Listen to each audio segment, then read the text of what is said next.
हे मेरे खाटू श्याम जी, मुझ गरीब के जीवन से ये गरीबी कब दूर होगी? मेरी बिटिया अब जवान होने को आई है, कल को मुझे उसका विवाह करवाना है। अब ऐसी गरीबी में कैसे मैं अपनी बिटिया का विवाह करवा पाऊंगा? मुझ गरीब पर अपनी कृपा बनाए रखिए।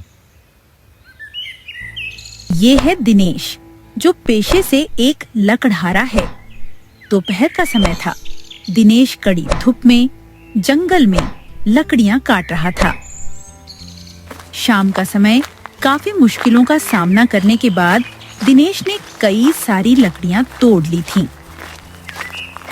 चलो आज के लिए इतनी लकड़ियां काफी है। अब घर जाकर मजे से खाना खाता हूँ और सो जाता हूँ। तभी दिनेश सारी लकड़ियां अपनी साइकिल पर रखता है और उन्हें लेकर पास के गांव जामपुर गांव में एक बड्डे से लकड़ी के कारखाने में आता है, जहां कारखाने का मालिक हरीश था। मालिक, अब तो आप लकड़ियों के दाम बढ़ा दीजिए। महंगाई भी काफी ज्यादा हो चुकी है। ऐसे में इतनी कम आमदनी में परिवार का गुजारा ठीक से नहीं हो पा रहा है। देख दिनेश, अगर तुझे मुझे लकड़ियां बेचना है तो बार बार मुझसे दाम बढ़ाने की बात ना करियो, वरना मैं आगे से तुझसे लकड़ियां नहीं खरीदूंगा।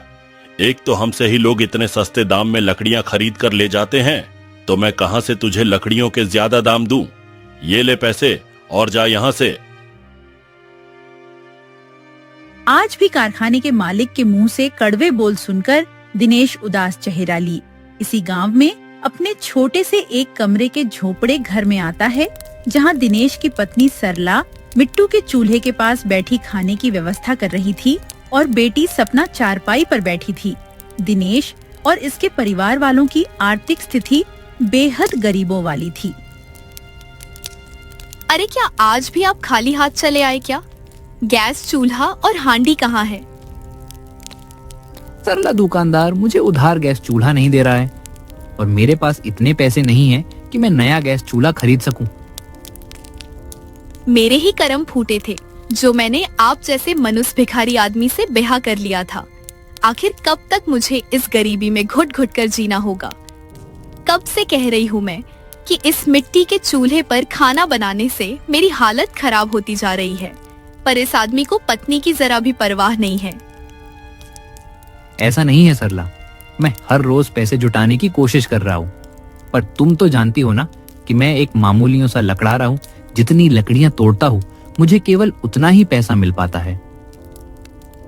अरे लोगों के पतियों को देखिए, कैसे वो अपनी पत्नियों को रानी बनाकर रखते हैं, और एक आप हो जिन्होंने मेरा जीवन नर्क बनाकर रख दिया है। इतना कहकर सरला घर के बाहर आंगन में जाकर बैठ जाती है। सरला की ये रोज की आदत थी। वो अपनी गरीबी देखकर रोज ऐसे ही दिनेश पर गुस्सा करती है। बाबा, आप माँ की बात का बुरा मत मानिए। परेशानियाँ और मुसीबतों के कारण वो थोड़ी चिड़चिड़ी हो गई है, इसलिए माँ आप पर इतना गुस्सा हो जाती है। हाँ मेरी बच्ची, मैं तुम्हारी माँ का दर्द समझता हूँ। भगवान जी, आखिर हम गरीबों से ऐसा कौन सा पाप हो गया है कि हम गरीबी के इस दलदल बाहर ही नहीं निकल पा रहे हैं? दोस्तों, यकीनन इंसान के जीवन की गरीबी उसे जीवन में कदम कदम पर काफी परेशानियों का सामना करने लगाती है। दिनेश और उसके परिवार वाले भी अपनी गरीबी से काफी परेशान हो चुके थे।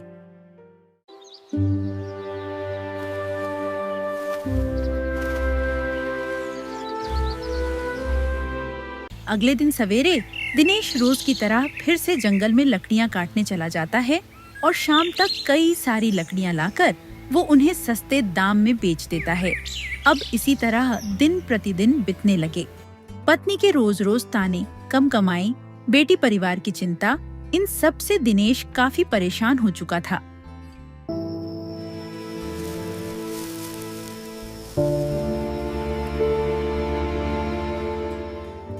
एक शाम दिनेश साइकिल लिए जंगल से गांव की ओर आ रहा था।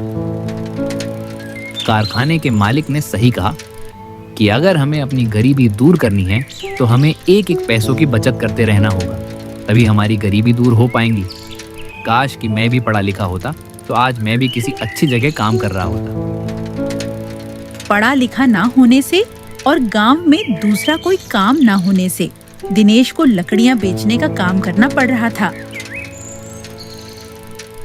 तभी रास्ते में दिनेश को एक पोटली पर ही दिखाई देती है। अरे ये क्या है? दिनेश साइकिल से उतरकर उस पोटली के पास आता है और उसे उठाकर जब उसे खोलता है तो उस पोटली में कई सारे सोने के सिक्के थे। अरे इस पोटली में तो कितने सारे सोने के सिक्के हैं। किसके होंगे ये सिक्के? दिनेश आसपास देखता है तो वहाँ कोई नहीं था। यहाँ तो कोई नहीं है, फिर किसकी होंगी ये पोटली? जिसकी भी ये पोटली होगी वो बेचारा काफी परेशान हो रहा होगा। मुझे यहाँ रुक कर उसका इंतजार करना होगा। दिनेश मन से काफी नेक दिल और ईमानदार व्यक्ति था। वो काफी समय तक वहाँ खड़े रहकर इस पोटली के मालिक का इंतजार करने लगता है। करीब शाम हो जाती है पर यहाँ कोई नहीं आता। अब तो अंधेरा होने को आया है, पर अब तक इस पोटली का मालिक यहाँ नहीं आया। अब क्या करूं? कैसे इस सोने को इसके असली मालिक तक पहुंचाऊं?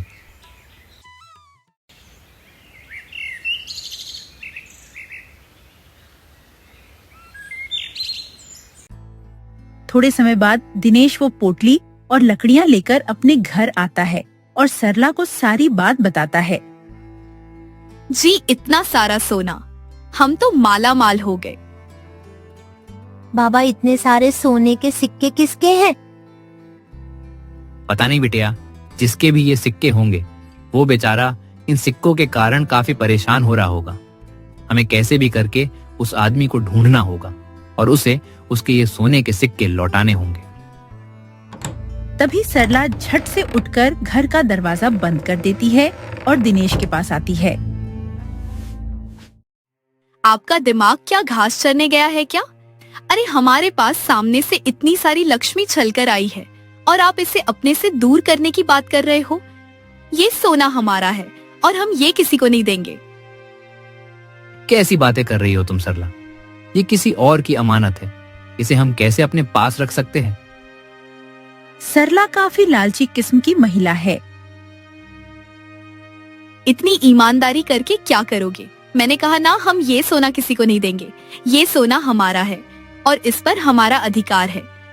अब तो मैं अपनी जरूरत की सारी चीजें लेकर आऊंगी। तभी सरला वो सारे सोने के सिक्के अलमारी में रख देती है। बाबा, माँ इतने लालची क्यों है? हम वो सोना नहीं रख सकते बाबा, वो किसी की खून पसीने की कमाई है। अब बेटा, तुम्हारी माँ को कौन समझाए? पता नहीं ये इतनी लालची क्यों है।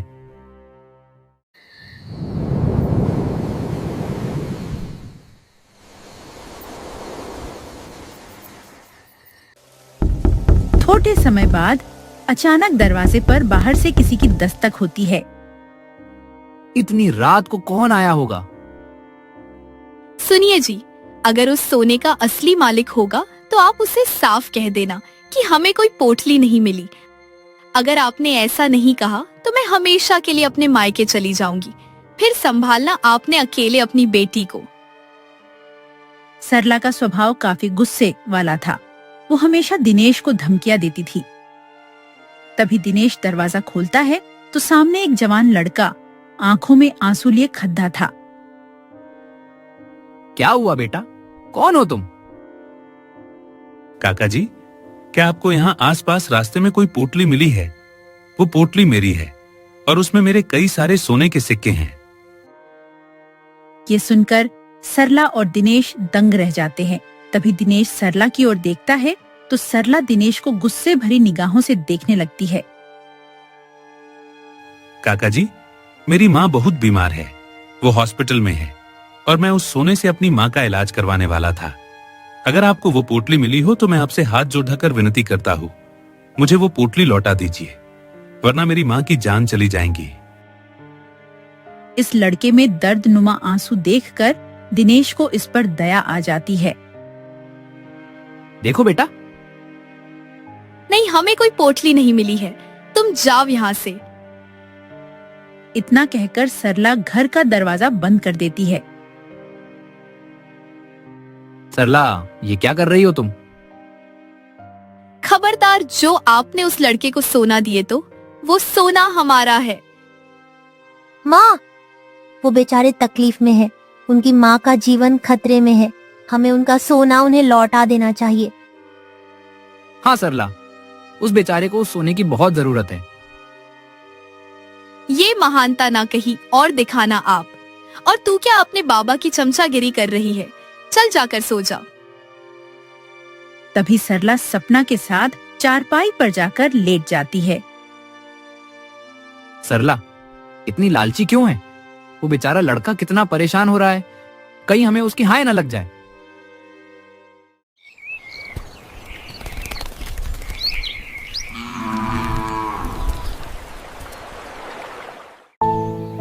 अगले दिन दिनेश रोज की तरह अपनी कुल्हाड़ी लिए जंगल में लकड़ियां काटने चला जाता है। अब इसी तरह दिन प्रतिदिन बीतने लगे। गर्मी का मौसम शुरू हो चुका था। एक दिन दोपहर में सरला बाहर आंगन में धूप में बैठी कपड़े धो रही थी। तभी अचानक सरला के सीने में तेज दर्द होने लगता है। आहा माँ, आहा। तभी सरला वहीं बेहोश हो जाती है। अपनी माँ की चिंकती आवाज सुनकर सपना दौड़ते हुए घर के अंदर से बाहर आती है। माँ, अरे बाप रे। माँ उठिए। माँ, क्या हुआ आपको? माँ उठिए ना माँ। सरला को होश ही नहीं आ रहा था। तभी पड़ोस वाला हरिया वहाँ आता है और कुछ महिलाओं के साथ मिलकर सब सरला को गांव के सरकारी हॉस्पिटल में लेकर आते हैं, जहाँ सरला का चेकअप होने लगता है। शाम का समय दिनेश जंगल से कई सारी लकड़ियां लेकर घर आता है तो घर में कोई नहीं था। अरे सरला और सपना कहाँ चले गए? तभी दिनेश आसपास के निवासियों से पूछता है तो सब उसे सारी बात बताते हैं, जिसके बाद दिनेश हॉस्पिटल आता है।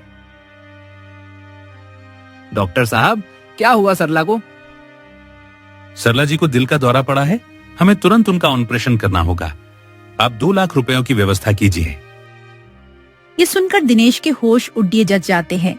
फिर क्या था, सरला का ऑपरेशन हो जाता है और वो सासा सोना उसके इलाज में खर्च हो जाता है।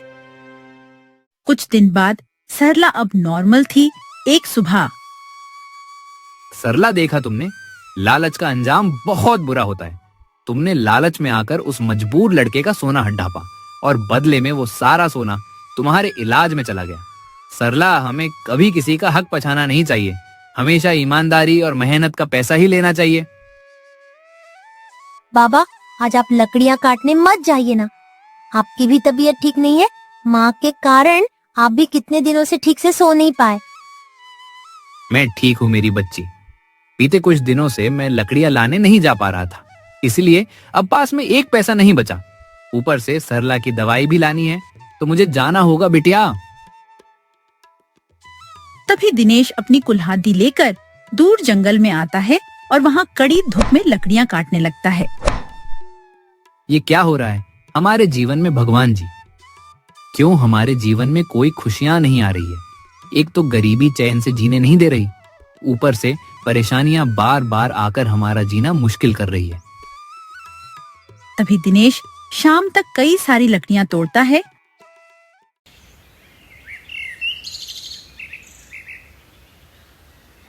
रात का समय दिनेश और सब घर में बैठे दाल रोटी खा रहे थे। बाबा, माँ की दवाई में कितने पैसे लग रहे हैं और आपकी कमाई इतनी कम हो रही है। क्या मैं भी गांव में कोई काम करके पैसे कमाऊं क्या? अगर हमारे पास ज्यादा पैसे आएंगे तो हमारी परेशानियां भी दूर हो जाएंगी। नहीं मेरी बच्ची, मेरे होते हुए तुम्हें परेशान होने की जरूरत नहीं है। मुझे लगता है अब मुझे दूसरा भी कोई काम करना चाहिए ताकि मेरी आमदनी अच्छी खासी होने लगे। सरला की दवाई और घर का राशन, ये सब दिनेश की कम आमदनी के कारण काफी मुश्किलों से हो रहा था। अगले दिन दिनेश शाम को जल्दी लकड़ियां लेकर आता है और गांव में दूसरे काम की तलाश में घूमता है, पर छोटा गांव होने के चलते यहाँ दिनेश को दूसरा कोई काम नहीं मिल रहा था। कुछ दिन बाद एक दिन दोपहर की कड़ी धूप में सरला और सपना घर के आंगन में बैठे कपड़े धो रहे थे। तभी अचानक घर की कमजोर छत टूटकर नीचे गिर जाती है, ये देखकर दोनों घबरा जाते हैं। हे भगवान, ये क्या हो गया? हमारी छत कैसे टूट गई? तभी सपना दौड़ते हुए जंगल में जाती है और अपने पिता को अपने साथ लेकर आती है। ये छत कैसे गिर गई? अब बिना छत के इस गर्मी में कैसे रह पाएंगे हम? लगता है गर्मी के कारण छत कमजोर हो गई थी, इसीलिए शायद वो गिर गई। वो तो अच्छा हुआ कि मैं और सपना घर के अंदर नहीं थे, वरना पता नहीं आज कितना बड़ा अनर्थ हो जाता। फिर क्या था, तीनों मिलकर घर के अंदर छत के उस मलबे को बाहर फेंकने लगते हैं। मलबे के कारण घर के अंदर रखा सारा सामान टूट चुका था।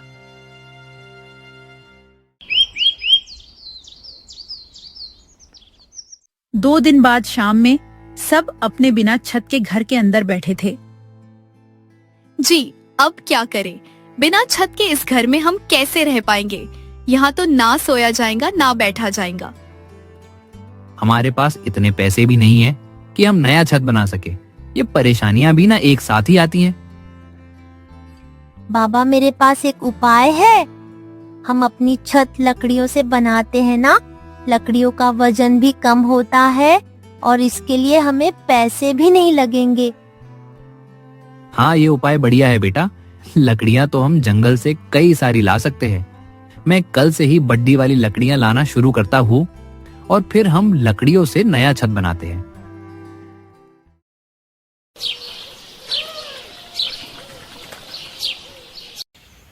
अगले दिन सवेरे दिनेश जंगल में आता है। जंगल के इस वाले हिस्से में तो छोटे छोटे पेड़ हैं। एक काम करता हूँ, नदी वाले इलाके में जाता है। वहाँ काफी ऊंचे और लंबे लंबे पेड़ हैं। दिनेश जंगल की गहराई में आता है तो यहाँ काफी ऊंचे और बड़े बड़े पेड़ थे। तभी वो एक मोटे विशाल पेड़ को तोड़ने लगता है तो कुछ ही वार करने पर इस पेड़ का तल अंदर से लाल था। ये देखकर दिनेश के होश उड़ जाते हैं। अरे, ये पेड़ अंदर से लाल कैसे है? दिनेश उस पेड़ को गहरी निगाहों से देखने लगता है। चलो अच्छा है, लाल रंग के इस अजीब से पेड़ से घर की छत और भी ज्यादा सुंदर लगेगी। चलो इसे तोड़कर ले जाता हूँ। तभी दिनेश उस ऊंचे पेड़ को नीचे से तोड़ने लगता है। अब शाम तक खड़ी मेहनत करने के बाद दिनेश इस लाल रंग के पेड़ को पूरा तोड़ लेता है। इस पेड़ के अंदर की लकड़ी भी लाल थी। वैसे सपना इस लाल रंग की लकड़ियों को देखकर काफी खुश हो जाएंगी। चलो अब जाकर अपने दोस्त की बैलगाड़ी लेकर आता हूँ। तभी दिनेश गांव में आता है और अपने दोस्त चमन से उसकी बैलगाड़ी मांगता है। हाँ दिनेश भाई, ले जा बैलगाड़ी।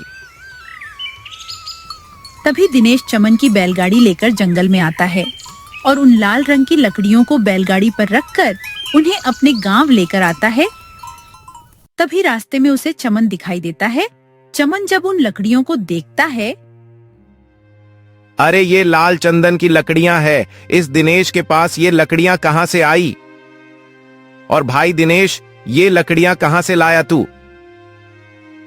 जंगल से लाया हूँ चमन भाई। ये अजीब सा लाल लकड़ी वाला पेड़ मुझे जंगल मिला तो मैंने सोचा चलो इन्हीं लाल रंग की लकड़ियों से अपने घर की छत बना लेते हैं।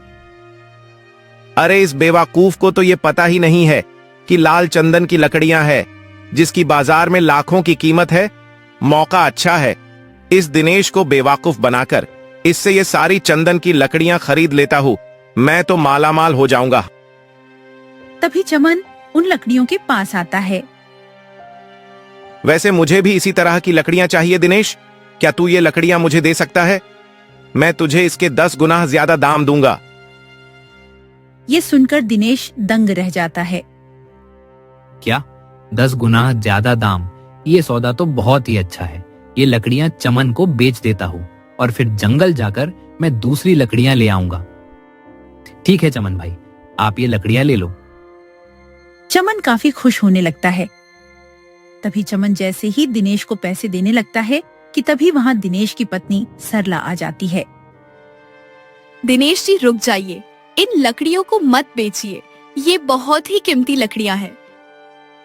कीमती नहीं है ये सरला, ये तो मामूली सी लकड़ियां हैं और चमन भाई मुझे इसके अच्छे खासे दाम दे रहे हैं। अरे यार, इस दिनेश की पत्नी कैसे आ गई यहाँ? कहीं ये मेरा सारा खेल ना बिगाड़ दे। दिनेश जी, ये लाल चंदन की कीमती लकड़ियां हैं। ये बहुत मुश्किल से मिलती है और ये काफी अनमोल है। अरे इसे बेचकर हमारी सारी गरीबी दूर हो जाएंगी। अरे भाभी जी, ये क्या बोल रहे हो आप? ये चंदन की लकड़ियां नहीं है, ये तो साधारण सी लाल लकड़ियां हैं। दिनेश भाई, आप मुझे इन लकड़ियों के दाम बताइए, मैं आपको इसका पैसा अब भी दिए देता हूँ। मैंने कहा ना, हमें ये लकड़ियां नहीं बेचनी है, जाइए आप यहाँ से। तभी सरला दिनेश और उन लकड़ियों को लेकर अपने घर आती है। सरला, ये क्या पागलपन है? तुम अब भी लालच कर रही हो। अरे हमें इन लकड़ियों के इतने अच्छे दाम मिल रहे थे और तुमने ये लकड़ियां बेचने से मना कर दिया। तुम्हारी वजह से आज कितना बड़ा नुकसान हो गया हमारा। दिनेश जी, आप बहुत भोले हो। ये असली लाल चंदन की लकड़ियां हैं। मुझे पता है चंदन की लकड़ियां कैसी होती है, क्योंकि बचपन में मेरे बाबा अक्सर चंदन की लकड़ियां लाया करते थे। इन लकड़ियों की कीमत लाखों में है दिनेश जी। मेरा यकीन कीजिए, मैं इस बार कोई लालच नहीं कर रही हूँ। ये सुनकर दिनेश सोच में पड़ जाता है। ठीक है, अगर तुम कहती हो तो मैं मान लेता हूँ, पर हमसे ये लकड़ियां लाखों रुपए में खरीदेगा कौन? वो सब आप मुझ पर छोड़ दीजिए।